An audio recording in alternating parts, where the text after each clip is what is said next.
Imagine a city built for 1 million people, where the only sound is the wind whistling through empty elevator shafts. A $50 billion masterpiece of steel and glass, standing in the total silence, stretching toward a starless sky. In the global real estate market, this is called a ghost city. But to the elite who funded it, this isn't a failure, it's a bank. In the next hour, I will show you why the most expensive cities on Earth were designed to stay empty, and how your own financial future is being quietly buried in their foundations. In the heart of Tianjin, China, sits Ujiapu. They called it the Manhattan of the East. They spent $50 billion to replicate the New York skyline, brick for brick, tower for tower. But walk through its streets today, and you won't find bankers or traders. You will find empty lobbies, dusty marble floors, and for lease signs that have faded under the sun for an entire decade. Why build a financial hub with no finance?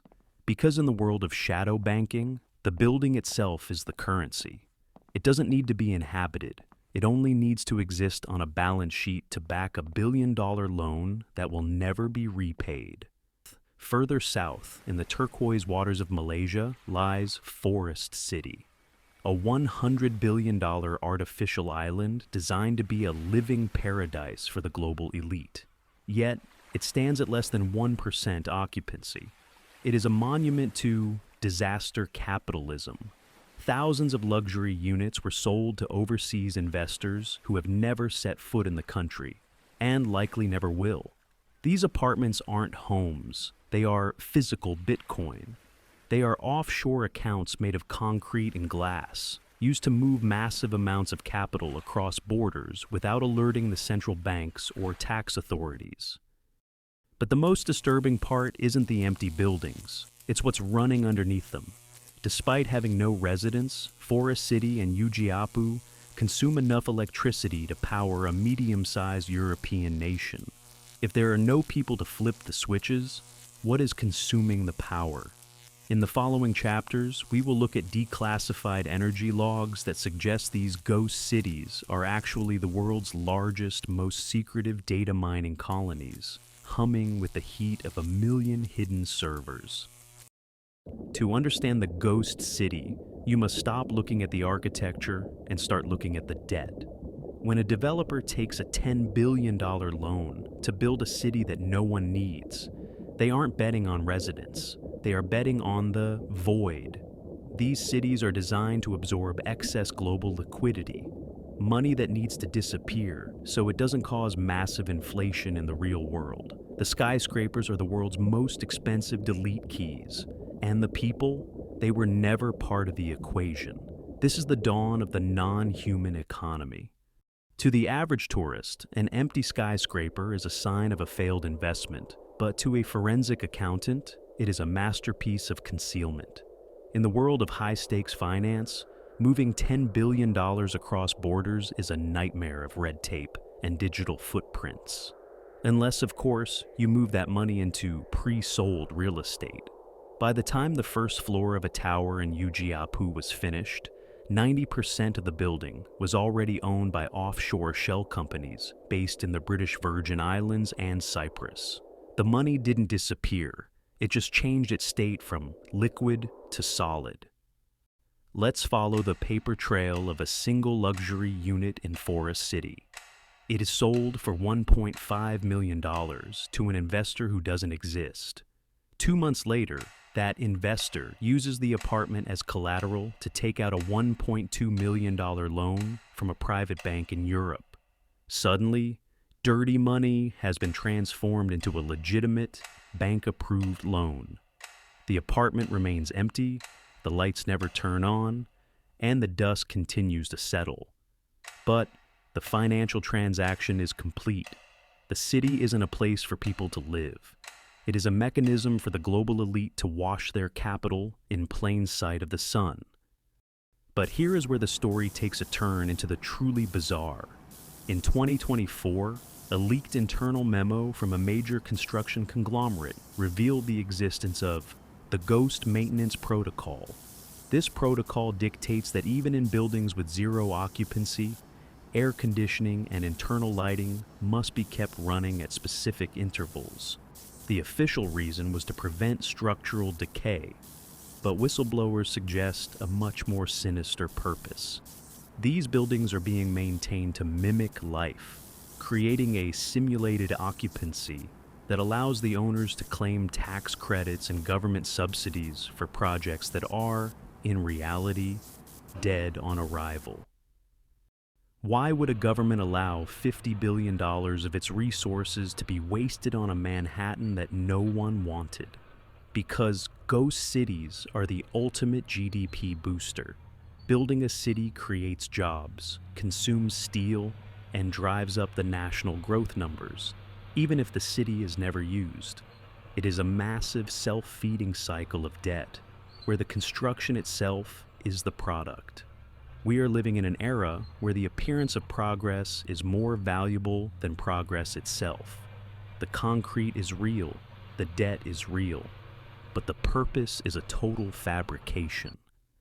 Think of these cities as the world's most expensive trash cans for excess currency. When the global financial system produces more money than the economy can handle, that money has to go somewhere, or it will trigger hyperinflation. Central banks park this excess wealth in these massive, non-productive assets. They are burying the inflation in the sand of the Sahara or the swamps of Malaysia. The skyscrapers are literally stakes in the ground that hold the global economy from flying apart. And your savings account is the invisible thread that ties you to these empty towers. If you were to walk through the empty plazas of Ujiapu at 3 a.m., you would notice something hauntingly beautiful, yet deeply wrong, a low-frequency hum vibrating through the pavement. It's the sound of thousands of high industrial cooling units working at full capacity. Official energy reports for these ghost cities show a consumption pattern that defies human logic. While there are no lights on in the kitchens or bedrooms, the basements are drawing enough power to run a city like Amsterdam. If there are no people, what is breathing under the concrete? In 2024, satellite thermal imaging revealed a disturbing anomaly. The temperature in the core of these empty buildings remains a constant 40 degrees Celsius, regardless of the season. This isn't the heat of human life. It is the heat of processing power. Under the cover of failed real estate, the global elite have built the world's most secure, off-grid server farms. These cities are the physical hardware for the shadow internet, a network where high-frequency trading algorithms, illegal crypto mining, and private AI clusters operate outside the reach of any government or regulator. Imagine a bank that doesn't just store your money, but operates in a legal vacuum where its servers are physically located in a failed territory. By building these cities and then letting them fail, corporations create a sovereign zone. Because the city is officially a ghost town, it falls into a legislative gray zone. There are no inspectors, no tax audits, and no police patrols in the corridors. It is the perfect black box for the 21st century, a place where data can be processed and moved with zero accountability. A leaked document from a telecommunications subcontractor in Forest City confirmed the installation of military-grade fiber optic cables leading to the empty residential blocks. Why does a vacant apartment need a 10 gigabit dedicated line? Because the apartment was never meant for a family. It was meant for a node. These cities are actually giant horizontal hard drives. Every skyscraper is a rack, every floor is a blade, and every window is a heat vent for the world's most expensive data mining colony. This is the ultimate evolution of the smart city. A city so smart it realized it didn't need humans to function. While we look at the ghost cities and feel pity for the wasted billions, the servers in the basement are laughing. They are running the simulations that control the global markets, predicting your next purchase, and devaluing your currency in real time. You are looking at a shell, but inside that shell is the global brain that has already moved on from the need for a physical population. the city isn't empty. It is full of something far more valuable and far more dangerous than people. If these cities are truly empty, then why are the perimeter fences electrified? And why do the security patrols carry equipment that looks more suited for a war zone than a real estate development? In 2025, an independent drone pilot captured footage of what appeared to be a private militia operating inside the Forest City complex. They aren't wearing the uniforms of a local police force or a standard security agency.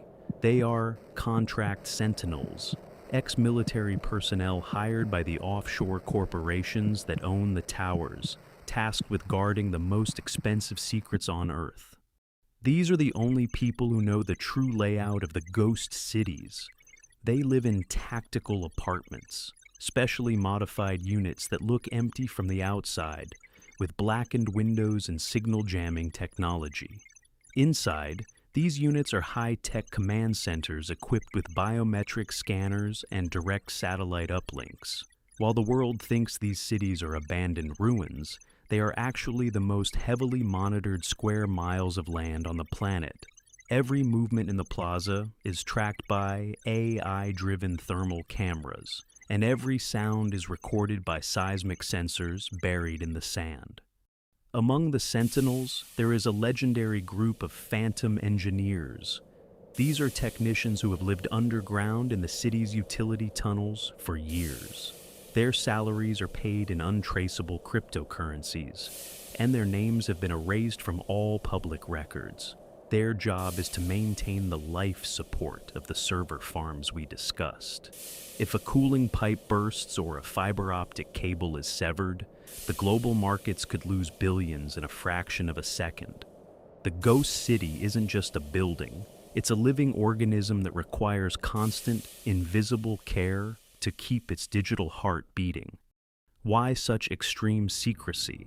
Because what is stored in these cities isn't just data, it's the source code of modern power. If a government were to raid Ujiapu and seize its servers, they wouldn't find emails. They would find the mathematical keys to the global financial system. They would find the evidence of synthetic debt, a type of financial instrument that shouldn't exist, but that keeps the world's largest banks afloat. These cities are the black boxes of the global elite. If they are opened, the entire illusion of the modern economy collapses. In the dead of night, unmarked cargo planes have been seen landing at private airstrips near these developments. They aren't bringing in furniture or groceries. They are bringing in liquid nitrogen for the cooling systems and replacement blade servers to upgrade the infrastructure. The city is constantly evolving, growing its processing power even as its walls crack and its paint peels. You are witnessing the birth of a digital sovereign, a place where the rules of the physical world no longer apply, and where the only law is the speed of the processor. The Sentinels aren't guarding empty space. They are guarding the future of human control. We often look at the ghost cities of the East and think of them as distant anomalies, a byproduct of a different political system. But the truth is far more terrifying. The ghost city is a virus, and it has already reached the West. In cities like London, New York, and Vancouver, thousands of luxury apartments sit dark every night. They aren't failed developments. They are successful stores of value. These are safe deposit boxes in the sky. The same mechanism that built Ujiapu is currently pricing you out of your own neighborhood. When a billionaire from a volatile economy wants to protect their wealth, they don't buy stocks. They buy a floor in a skyscraper on Billionaires Row in Manhattan. Like Forest City, these units are physical Bitcoin. They are never meant to be lived in. They are meant to sit empty, absorbing the inflation of the global dollar. This is the financialization of living space. A house is no longer a home. It is an asset class. And when a home becomes an asset, its primary function is no longer to provide shelter, but to provide silence. The result is a phenomenon called zombie urbanism. Look at the skylines of our major cities. The lights are out, the shops on the ground floor are closing, and the streets are becoming cold. This is because the owners of these buildings don't care about the local economy. They care about the exit strategy. These empty towers act like giant sponges, soaking up the liquidity that should be circulating in the real economy. They are the reason why, despite record-breaking construction, housing is more expensive than ever. We are building more, but we are living less. More mechanical reason for this contagion. These ghost cities are used to back the collateralized debt obligations that keep the global banking system alive. If a bank has $100 billion in bad loans, they can balance it by showing $100 billion in real estate assets, even if those assets are empty towers in a swamp. The ghost city is the glue that holds the illusion of solvency together. It is a massive global game of musical chairs, where the chairs are made of concrete, and the music is the sound of servers processing high-frequency trades in the basement.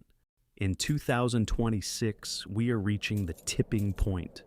As interest rates rise and the shadow banking system begins to crack, these empty cities are becoming a liability. If everyone tries to sell their physical Bitcoin at the same time, the market won't just dip, it will vanish. The skyscrapers of Ujiapu and the islands of Forest City are the canaries in the coal mine. Their silence is a warning of the coming Great Audit. When the music stops, we will find that our entire modern world was built on the foundation of a city that was never meant to be inhabited. You are living in the shadow of a debt that has no face and no home. As we look toward the horizon of 2026, the question is no longer, why were these cities built, but what will they become when the system finally reboots? We are witnessing the transition from ghost cities to sovereign nodes. These are no longer failed real estate projects. They are the prototypes for a new kind of civilization, one that doesn't require a social contract, a resident population, or a physical government. The ghost city is the first physical territory of the network state, a place where the laws of the cloud are enforced by the concrete of the basement. In the final audit of Ujiapu and Forest City, the truth becomes clear. The $50 billion wasn't a loss. It was a hardware upgrade for the global elite. While the world's middle class was busy investing in paper assets and digital numbers, the architects of this system were busy building physical insurance. If the global internet goes dark, or if the central banking servers are wiped, these ghost cities will be the only places where the ledgers are still intact. They are the seeds of a new world order, waiting for the old one to finally burn out. There is one final piece of evidence that surfaced in late 2025. Deep-sea seismic sensors near the artificial islands of Forest City detected a series of rhythmic, low-frequency pulses that don't match any known industrial machinery. Some independent researchers believe these cities are beginning to communicate with each other through the global network of undersea cables. It is the autonomous economy coming online. The cities are sharing data, balancing debts, and optimizing resources without a single human command. You aren't watching a failure, you are watching an awakening.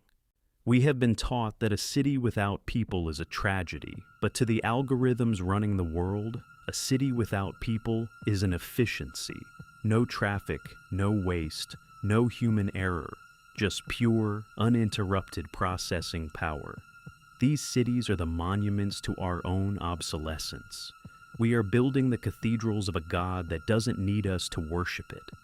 The $50 billion was the price of admission to a future where you are no longer a citizen, but a legacy data point. The next time you see a skyscraper with no lights on at 2 a.m., don't pity the developer who failed. Understand that the building is doing exactly what it was designed to do. It is storing value, processing secrets, and waiting. The silence of the ghost city isn't the silence of death. It is the silence of a high-speed processor working in the dark. The Manhattan of the East and the paradise of the South are not empty. They are just full of a reality that you weren't invited to join.